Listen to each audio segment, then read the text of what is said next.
할렐루야. 하나님께서 성경 통독에 나오신 여러분들을 축복해 주시기를 바랍니다. 은총의 숲 성경 통독 51일 차입니다. 오늘은 이사야 13장부터 23장까지 말씀을 읽는 날입니다. 하나님께서는 열방에 대한 예언을 이사야를 통해서 들려주고 계십니다. 이스라엘과 유다 그리고 12나라를 심판하시고 회복할 것이라고 예고를 하십니다. 먼저 13장 말씀을 보도록 하겠습니다. 13장은 바벨론에 대한 경고의 말씀입니다.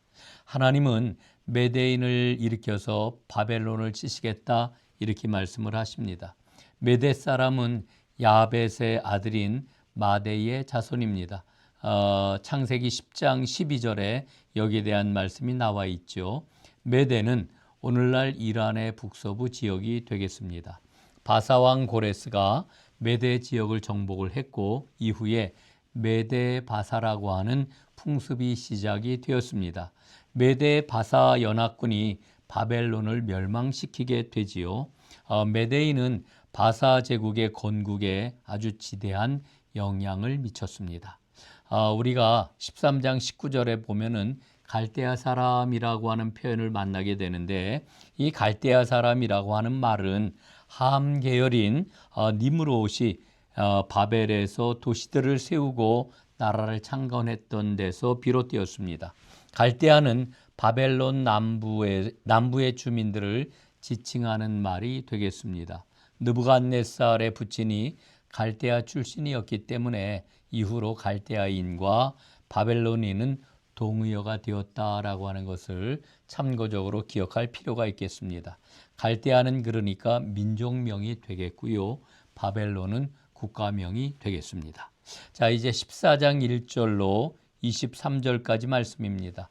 바벨론의 교만에 대해서 하나님은 책망하십니다. 하나님은 악한 바벨론 왕을 수월에 던질 것입니다. 그리고 아침의 아들 계명성이 땅에 떨어질 것임을 말씀을 하십니다.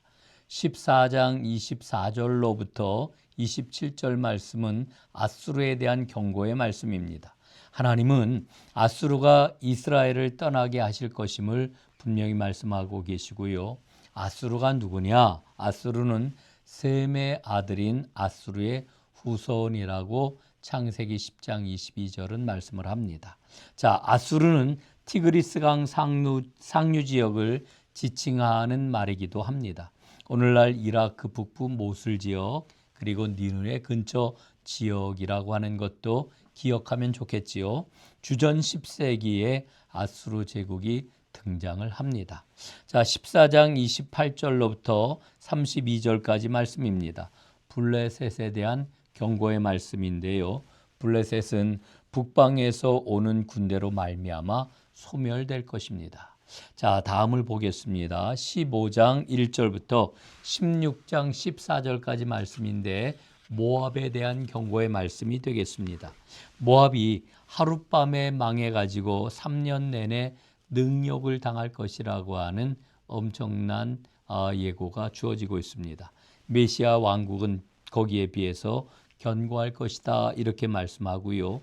당시 모압의 곡식 그리고 모압의 포도주는 굉장히 귀한 걸로 명성을 떨쳤습니다. 그러나 아수르의 침공으로 꺾이게 될 것이다 라고 하는 것을 말씀을 합니다.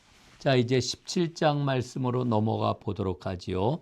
다메섹과 사마리아에 대한 경고의 말씀입니다.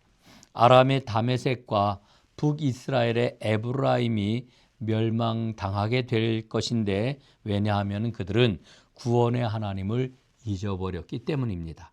그리고 하나님께서는 민족 간의 갈등과 전쟁의 역사를 통해서 개입하시는 분이다라고 하는 것을 또한 일러주고 있습니다. 오늘 이 말씀을 보면서 우리는 깨닫습니다. 표면적으로는 세상 권력들 간의 힘겨루기인 것처럼 보이지만 영적으로 보게 되면은 하나님이 섭리하시는 심판과 구원의 역사가 면면이 흐르고 있는 거지요. 그러므로 우리는 깨닫습니다. 역사의 경영자는 하나님이시다. 자, 이제 18장으로 넘어가겠습니다. 18장은 구스에 대한 경고의 말씀입니다. 구스는 나일강의 강대한 백성으로서 배임을 당할 것입니다. 구스는 함의 아들인 구스의 후손입니다. 이 역시 창세기 10장에서 일러주고 있는 말씀입니다. 구스는 오늘날의 에티오피아 그리고 수단, 소말리아에 해당되는 지역입니다. 백나일과 청나일의 분기점에 위치해 있었습니다. 이 구스는 애굽의 25왕조인 누비안 왕조를 통해서 통치를 합니다. 그리고 구스의 디르하가 왕은 사네립과 전쟁을 했고요. 히스기야에게 예물을 보내기도 했습니다. 자, 이제 19장으로 넘어갑니다. 19장은 애굽에 대한 경고의 말씀입니다. 애굽은 잔인한 군주들과 어리석은 지도자들 때문에 망할 것이라고 일러주십니다. 애굽은 함의 아들인 미스라임의 후손입니다. 나일강 하류의 농업과 문명에 기초한 제국이었지요. 애굽 제국은 무려 3,000년 동안이나 지속되었던 그런 제국입니다. 강력했던 이 애굽 제국은 25왕조 전후에 극심한 혼란을 겪게 됩니다. 이후에는 아수르, 바벨론, 바사 제국이 연속적으로 애굽을 침략하게 됩니다. 그리고 주전 311년 알렉산더 대왕의 정복으로 애굽은 완전히 몰락의 길을 걷게 됩니다. 자, 다음에는 19장 23절부터 25절에 나오는 아수르가 복의 중심지라고 하는 말씀의 의미를 좀 잠깐 살펴보도록 하겠습니다. 이렇게 기록이 되어 있죠. 그날에 이스라엘이 애굽 및 아수르와 더불어 셋이 세계 중에 복이 되리니 내 손으로 지은 아수르여 복이 있을지어다, 이렇게 말씀을 하고 있습니다. 이 말씀은 사실은 이해하기가 힘든 그런 놀라운 예언입니다. 실제로 아수르 민족은 현재 전 세계에 약 300만 명이 남아있다, 이렇게 전해지고요. 그들의 대부분은 그리스도인이라고 알려지고 있습니다. 이들은 도마에게서 복음을 전해 들었다고 이렇게 알려졌고요. 또 이들은 니느웨의 회개 사건을 기억을 하면서 지금도 매일 3일 동안 그날을 기억하고 금식 기도를 하면서 그날을 기념한다, 이렇게 말하고 있습니다. 자, 20장 말씀을 보겠습니다. 애굽에 대한 두 번째 경고의 말씀입니다. 이사야는 3년 동안 벗은 몸으로 애굽과 구스가 당할 수치를 예표를 하고 있습니다. 자, 다음에는 21장 1절로 10절까지 말씀인데요. 바벨론에 대한 경고의 말씀입니다. 엘람과 메대의 마병대가 공격을 해서 바벨론이 함락될 것이라고 일러주십니다. 바벨론을 해변 광야라고 칭하고 있는데 이것은 바벨론이 자주 유브라데 강의 범람으로 침수가 되었기 때문이고 바사 제국에 멸망당하기 때문입니다. 자, 이제 다음에는 21장 11절로 12절 말씀입니다. 에돔에 대한 경고의 말씀입니다. 두마는 에돔을 가리키는 거고요. 헬라인은 에돔을 이두메라고 불렀지요. 두마가 히브리어로 침묵, 정막이라고 하는 의미를 갖고 있기 때문에 그들의 암울한 미래를 상징하는 말로 여겨집니다. 21장 13절로 17절까지 말씀입니다. 아라비아에 대한 경고의 말씀입니다. 아라비아가 전쟁에 패하리니 1년 내에 유목민족인 게달의 영광이 다 쇠멸할 것이다, 이렇게 일러주고 계십니다. 자, 이제 22장으로 넘어가겠습니다. 예루살렘에 대한 경고의 말씀입니다. 예루살렘을 환상골짜기라고 이렇게 말하고 있는데 그 까닭이 있습니다.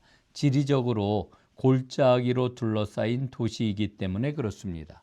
또 하나는 높은 산인데도 불구하고 낮은 골짜기라고 폄훼하는 것은 이들이 거짓 선지자의 환상에 빠졌고 우상 숭배에 빠져 있기 때문에 그렇습니다. 예루살렘에서 거짓 환상이 깨어지고 하나님의 심판이 반드시 임할 것입니다. 자, 이제 마지막 23장이 되겠습니다. 두로에 대한 경고의 말씀이지요.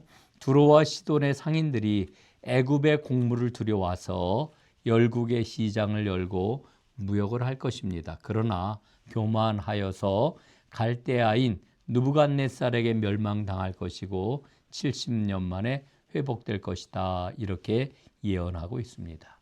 자, 오늘 말씀을 요약을 해 보겠습니다. 첫째, 하나님은 열방과 열국을 경영하는 분이십니다. 두 번째, 하나님은 경영하시는 것을 반드시 이루시는 분입니다. 세 번째, 하나님은 이스라엘뿐만 아니라 이방인과 만민을 사랑하시는 분입니다.